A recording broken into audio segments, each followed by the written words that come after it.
Hello friends, कैसे हैं आप सब लोग। आई होप आप सब लोग अच्छे होंगे, मस्त होंगे। आज का जो अपना लेक्चर होने वाला है वो है क्लास 8th के ऊपर, जिसके अंदर अपन क्लास 8th के 8th चैप्टर की बात करने वाले हैं। क्लास 8th के 8th चैप्टर की बात करने वाला है, जिसका नाम है एल्जेब्रिक एक्सप्रेशन एंड आइडेंटिटीज। ठीक है कि नहीं। उसकी एक्सरसाइज सेकंड के ऊपर अपन बात करने वाले हैं। तो एक्सरसाइज सेकंड का जो फर्स्ट क्वेश्चन होगा, देखो क्लास 8th के अंदर अपन कुछ इस तरीके से मैंने थोड़ा प्लानिंग करा है कि हर एक एक्सरसाइज के हर एक क्वेश्चन का अलग अलग सेपरेट सेपरेट वीडियो में बनाऊंगा, एंड देन उसके बाद में इनका सभी का कंबाइंड वीडियो भी मैं बनाने वाला हूँ। ठीक है कि नहीं। तो आपके लिए सारे जो वीडियोज़ हैं वो हेल्पफुल होने वाले हैं। जिस बच्चे को अगर फर्स्ट क्वेश्चन में डाउट है तो फर्स्ट क्वेश्चन देख सकता है, जिसको सेकंड क्वेश्चन में डाउट है सेकंड क्वेश्चन के लिए वीडियो ओपन कर सकता है, और जिसको अगर पूरी एक्सरसाइज के अंदर डाउट है तो उसके लिए भी एक सेपरेट वीडियो बनाया जाएगा। ठीक है कि नहीं। सो आज का जो अपना क्वेश्चन है वो है अपने पास, find the product of the following pairs of monomials. अपने पास कुछ मोनोमिल्स गिवन है, उनका अपने को प्रोडक्ट फाइंड आउट करना है। तो फर्स्ट ऑफ ऑल मैं आपको मोनोमिल्स के प्रोडक्ट के बारे में एक चीज़ बता देता हूँ कि मोनोमिल्स का अगर प्रोडक्ट करेंगे तो अगर सपोज दैट अपने पास A X Y into B T S, suppose that इस तरीके से है, तो यहाँ पे अपने पास ए और बी, ये अपने पास क्या है, ए और बी अपने पास यहाँ पे है कांस्टेंट। मैं इनको लेकर चल रहा हूँ, क्या है, कांस्टेंट। ठीक है कि नहीं। और एक्स वाई और टी एस ये अपने पास क्या है, वेरिएबल्स। क्या है अपने पास, ये वेरिएबल्स। तो अगर अपने को दो मोनोमिल या दो से ज़्यादा मोनोमिल्स का अगर अपने को प्रोडक्ट करना है तो उस केस में कैसे करेंगे। उसमें अपन सबसे पहले कांस्टेंट, तो कांस्टेंट के साथ मल्टीप्लाई होगा, क्या, कांस्टेंट कांस्टेंट के साथ, वेरिएबल वेरिएबल के साथ मल्टीप्लाई होगा। बट अगर सेम वेरिएबल हो गए, मतलब यानी कि ऐसे दो वेरिएबल्स जिनका बेस सेम है, तो पावर्स क्या हो जाएंगी उस केस में, ऐड हो जाएंगे। जैसे यहाँ पे अपने पास कितने वेरिएबल हो गए, दो फर्स्ट वाले मोनोमियल में, दो लास्ट वाले में, बट ये चारों के चारों क्या हो गए, डिफरेंट हो गए। अगर सपोज दैट मेरे पास जो सेकंड वाला मोनोमियल है उसके अंदर एक और एक्स होता, तो जब प्रोडक्ट करता तो मैं इसके पास टोटल प्रोडक्ट क्या जाता मेरा, ये मेरा कांस्टेंट कांस्टेंट के साथ मतलब ए इंटू बी, ए बी बन जाता। फिर उसके बाद में एक्स एक्स के साथ मल्टीप्लाई होता तो वो एक्स इंटू एक्स बन जाता। वाई अकेला था तो वाई अकेला रह जाता। टी अकेला था तो टी भी अकेला रह जाता। और एस अपने पास अकेला है तो वो भी अकेला रह जाता था। यहाँ पे अपने पास क्या होता, यहाँ पे देखो a b as it is, further simplify करेंगे तो एक्स इंटू एक्स कितना हो जाएगा अपने पास, एक्स स्क्वायर हो जाएगा। दैट मीन्स यहाँ पे एक्स की पावर्स क्या थी, 1 बनती है। और जब भी अपने पास एक्सपोनेंट पावर्स, अपना एक चैप्टर होता है, ठीक है कि नहीं, उसके अंदर अपने पढ़ा था कि अगर बेस सेम हो, दो नंबर अगर अपने पास हैं, अगर बेस सेम हो और वो प्रोडक्ट में हो तो उनकी पावर्स क्या हो जाती हैं, ऐड हो जाती हैं। इसको मैं एकदम जो अपने पास एक लो होता है उसी के कोडिंग में तुम्हें बताता हूँ क्या होता है। वो अपने पास A raise to power M into A raise to power N, इन दो नंबर्स का प्रोडक्ट कर रहे हैं जिनका पावर तो डिफरेंट है बट बेस क्या है, दोनों का सेम है। तो उस केस में क्या हो जाती है, पावर ऐड हो जाती है। तो वो क्या हो जाता है, A raise to power M plus N. ठीक है कि नहीं। तो यहाँ पे भी सिंपली क्या हो गया, X S to power 1 into X S to power 1 क्या बन गया अपने पास, X S to power 2 into Y into T into S, ये अपने पास क्या गया, इसका टोटल प्रोडक्ट आ गया। ठीक है कि नहीं। ये बात आई होप सबको समझ में आई होगी।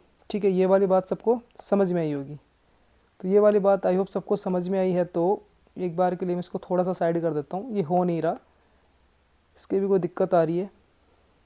ठीक है, इसको थोड़ा सा अपन साइड कर देते हैं ताकि अपने क्वेश्चन को ये डिस्टर्ब ना करे सिंप्लीफाई करने के टाइम। ठीक है, अब देखो अपने पास फर्स्ट क्वेश्चन का फर्स्ट पार्ट क्या है। इसके अंदर अपने पास प्रोडक्ट करना है किसका, 2x इंटू फोर। देखो 2x इंटू फोर का अपने को प्रोडक्ट करना है तो क्या हो गया, देखो 2x इंटू फोर, इसके अंदर क्या हो गया, जो मोनोमियल फर्स्ट है उसके 2 और मोनोमियल सेकंड का 4, ये दोनों मल्टीप्लाई हो जाएंगे और x क्या रह जाएगा, एज इट इज रह जाएगा, क्योंकि x के साथ मल्टीप्लाई करने के लिए कुछ भी नहीं है। तो ये कितना बन गया अपने पास, 2 इंटू फोर 8x, तो इसका आंसर कितना आ गया, 8x। ठीक है, सेकंड जो अपने पास है, सेकंड वाला जो पार्ट अपने पास, उसका अगर अपन सॉल्यूशन देखेंगे तो क्या हो जाएगा। देखो इसके अंदर अपने को किसका प्रोडक्ट करना है, इसके अंदर अपने को प्रोडक्ट करना है -3x इंटू 4y। ठीक है, तो यहाँ पे देखो -3 है मोनोमियल फर्स्ट का जो कांस्टेंट है, वो मोनोमियल सेकंड के कांस्टेंट के साथ मल्टीप्लाई होगा। तो -3 इंटू कितना हो गया, -4। और वेरिएबल क्या होंगे, वेरिएबल के साथ मतलब मल्टीप्लाई होंगे तो x इंटू वाई। क्यों, क्योंकि x को x के साथ मल्टीप्लाई करने के लिए कोई और वेरिएबल है ही नहीं y के अलावा। और ये दोनों के दोनों वेरिएबल है जिन बेस क्या है, दोनों का डिफरेंट है, मतलब सेम नहीं है, तो इनकी पावर्स ऐड एंड सब्ट्रैक्ट नहीं हो सकती। ठीक है, तो ये कितना हो गया अपने पास, -3 इंटू फोर कितना हो गया, -12। और अपने एज इट इज क्या आ गया, एक्स वाई। तो इसका आंसर क्या आ गया, -12xy। ठीक है, ठीक है। नेक्स्ट क्वेश्चन क्या हो जाएगा अपने पास, इसका थर्ड पार्ट क्या हो जाएगा अपने पास, वो है अपने पास थर्ड पार्ट, प्रोडक्ट करना है अपने को किस किस का, -8xy इंटू 6z। ठीक है कि नहीं, अपने को प्रोडक्ट किस किस का करना है, अपने को प्रोडक्ट करना है -8xy इंटू 6z। ठीक है, तो जो मोनोमेल फर्स्ट है उसका कांस्टेंट मोनोमेल सेकंड के कांस्टेंट के साथ मल्टीप्लाई हो जाएगा। तो यहाँ पे अपने पास क्या है, मोनोमेल फर्स्ट का कांस्टेंट है -8 और सेकंड का कितना है +6, तो ये -8 इंटू +6। और यहाँ पे जो अपने पास वेरिएबल्स है, देखो दोनों मोनोमेल्स में पोलिनोमियल्स क्या डिफरेंट है, तो क्या हो जाएंगे इस केस में एज इट इज आ जाएंगे, क्या x y z, ठीक है। तो ये -8 इंटू 6 कितना हो गया, -8 इंटू 6 कितना हो गया अपने पास, ये हो गया -48, और ये क्या आ गया x y z। तो इसका आंसर अपने पास क्या आ गया, इसका आंसर अपने पास आ गया -48 XYZ, ठीक है कि नहीं। नेक्स्ट अपन बात करते हैं इसके फोर्थ पार्ट की। तो फोर्थ पार्ट में क्या है, फोर्थ पार्ट देखो दो सेकंड के क्वेश्चन है ये पूरे के पूरे। फोर्थ पार्ट में क्या अपने पास, देखो अपने को प्रोडक्ट करना है किस किस का, -4p इंटू 7pq, ठीक है कि नहीं। तो वही सेम मोनोमेल फर्स्ट का कांस्टेंट क्या है, -4 मल्टीप्लाई होगा मोनोमेल सेकंड के कांस्टेंट के साथ, दैट मीन्स 7, और फिर उसके बाद में क्या हो जाएगा, जो वेरिएबल्स हैं वो वेरिएबल्स के साथ मल्टीप्लाई होंगे। तो मोनोमेल फर्स्ट का वेरिएबल क्या है p, वो मोनोमेल सेकंड के वेरिएबल p सेम वेरिएबल के साथ क्या हो जाएगा multiply, that means p into P, और क्यों है अपने पास सिंगल रहेगा तो क्यों एज इट इज रह जाएगा, ठीक है। ये कितना हो गया, -4 इंटू 7 कितना हो गया, -28, और p इंटू पी कितना हो गया, ये हो गया अपने पास p², क्यू सिंगल था तो c, q as it is रह गया, ठीक है कि नहीं। तो इसका आंसर कितना आ गया अपने पास, इसका प्रोडक्ट कितना आ गया, -28 p², q², ठीक है कि नहीं।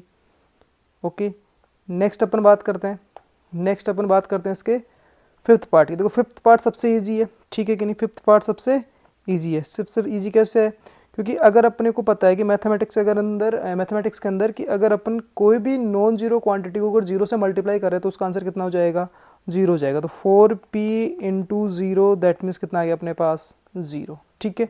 नेक्स्ट बात कर लेते हैं अपन इसके सिक्स्थ पार्ट की।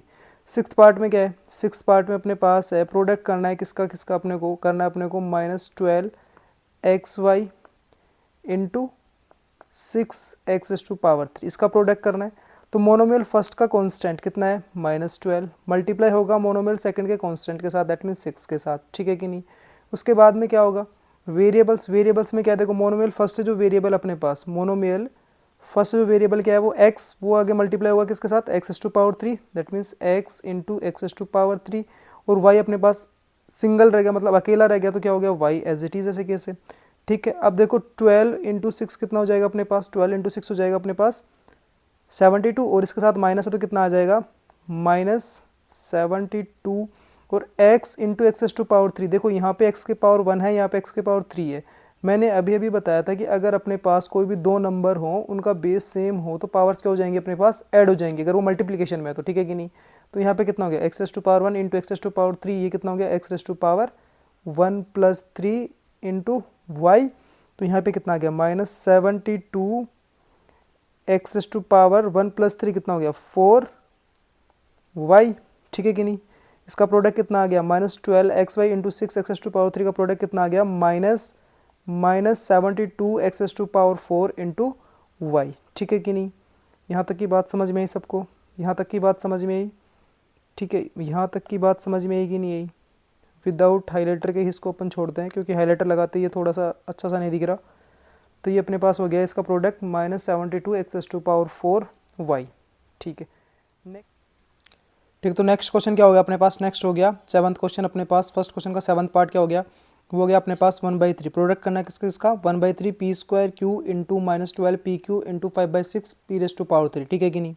इसका क्या करना है अपने को, प्रोडक्ट करना है, ठीक है। तो देखो अपने को अपने पास क्या हो गया, 1/3 p² q into -12pq into 5/6 p⁻3, ठीक है। इसका प्रोडक्ट करना है। तो वही चीज़ सेम कि हर एक मोनोमेल, अब इसके अंदर एक से मतलब दो से ज़्यादा मोनोमेल्स हो गए, तो हर एक मोनोमेल का कांस्टेंट है वो कांस्टेंट के साथ मल्टीप्लाई हो गया। तो देखो फर्स्ट जो मोनोमेल है उसका कांस्टेंट क्या है, 1/3, तो 1/3 सेकंड का कितना है, इंटू -12 इंटू 5/6, ठीक है। उसके बाद में वेरिएबल्स के अंदर जो सेम वेरिएबल्स है उनको एक साथ लिख लेता हूँ मैं पहले, ठीक है।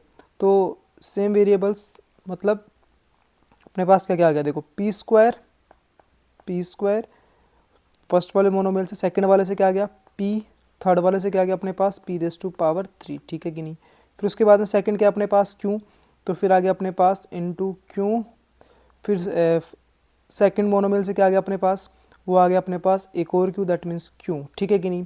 अब देखो इसको सिंप्लीफाई करते हैं, तो 6 6 2 जा 12, तो ये कितना आ गया अपने पास -2, यहाँ पे -12 था तो -2, ठीक है। अब इसको फर्दर सिंप्लीफाई करेंगे तो कितना हो जाएगा, देखो -2 मल्टीप्लाई विथ 5, तो इतना कितना बन गया अपने पास, ये बन गया -10, और डिनोमिनेटर में कितना बन गया 3, ओनली 3, ठीक है।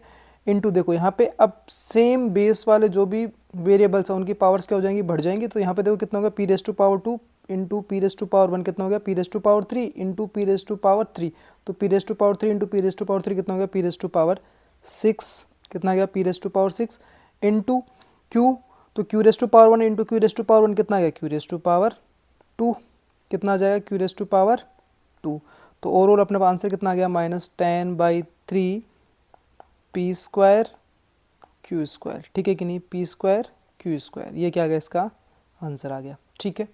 नेक्स्ट बात करते हैं अपने पास क्वेश्चन नंबर फर्स्ट का 8th पार्ट, ठीक है। उसके अंदर अपने को मल्टीप्लाई किस किस को करना है, अपने पास इसमें भी 3 ही मोनोमियल्स हैं, इन तीनों का प्रोडक्ट निकालना है। तो अपने पास फर्स्ट मोनोमियल क्या है -12 CD इंटू सेकेंड मोनोमियल अपने पास -4/3 C² and third one is -15/2 C² D², ठीक है कि नहीं। अब वही सेम प्रोसेस हर एक मोनोमियल के अंदर से सबसे पहले कॉन्स्टेंट्स को कंबाइंड करो, उनको मल्टीप्लाई करो, तो फर्स्ट वाले से कितना आ गया -12 इंटू सेकेंड वाले से आ गया -4/3, ठीक है। थर्ड वाले से कितना आ गया -15/2, ठीक है। फिर वेरिएबल्स में क्या C, तो C को सबसे पहले C को कंबाइंड करोगे तो कितना मिल गया, फर्स्ट से आ गया C, सेकंड से आ गया C², थर्ड से आ गया C², ठीक है, इंटू D, तो D के अंदर फर्स्ट से आ गया D, सेकंड से भी आ गया D, और थर्ड से आ गया D², ठीक है, ओके। अब इसको सिंप्लीफाई करोगे तो देखो कितना बन जाएगा। अगर अपन बात करें तो देखो ये नेगेटिव नेगेटिव और नेगेटिव, नेगेटिव कितने टाइम्स है 3 टाइम्स, मतलब ओड टाइम्स। कभी भी किसी भी एक्सप्रेशन में अगर आप प्रोडक्ट कर रहे हो और ओडेटिव मतलब नेगेटिव ओड टाइम्स रिपीट हो रहा है ना, तो उसका प्रोडक्ट क्या आएगा, हमेशा नेगेटिव आएगा। क्यों, क्योंकि देखो नेगेटिव इंटू नेगेटिव क्या बन जाएगा, पॉजिटिव। अब ये पॉजिटिव इंटू नेगेटिव कितना बन जाएगा अपने पास, नेगेटिव, तो ओवरऑल क्या आ जाएगा अपने पास नेगेटिव, ठीक है।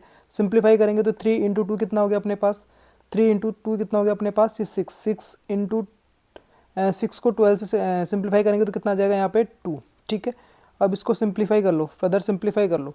जैसे फर्दर सिंप्लीफाई करेंगे तो अपने पास क्या बन गया, देखो न्यूमरेटर में बन गया अपने पास 2 इंटू 4 इंटू 15, ठीक है कि नहीं, यही बनेगा अपने पास, अरे यही बनेगा अपने पास, इसके अलावा कुछ बनेगा क्या, नहीं। तो 15 2 जा 30, 30 इंटू 4 कितना हो गया -120, तो ये कितना आ गया -120। कॉन्स्टेंट्स को अपन ने सिंप्लीफाई कर दिया।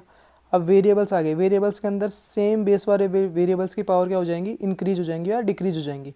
तो यहाँ पे सारी पावर्स पॉजिटिव है तो क्या हो जाएंगी, इंक्रीज हो जाएंगी। अगर कोई पावर नेगेटिव होती तो क्या हो जाता, वो डिक्रीज भी हो सकता था, ठीक है। तो यहाँ पे C⁻1 into C⁻2 into C⁻2 कितना हो गया 1 + 2 + 2 कितना C⁻5, और यहाँ पे D⁻1 into D⁻1 into D⁻2 कितना हो गया D⁻4। तो ये कितना आ गया अपने पास ओवरऑल -120 C⁻5 D⁻4, ये इसका क्या आ गया अपने पास, इसका प्रोडक्ट आ गया, ठीक है कि नहीं। यहाँ तक आई होप सबको समझ में आई होगी ये बात, किसी को कोई डाउट, ओके।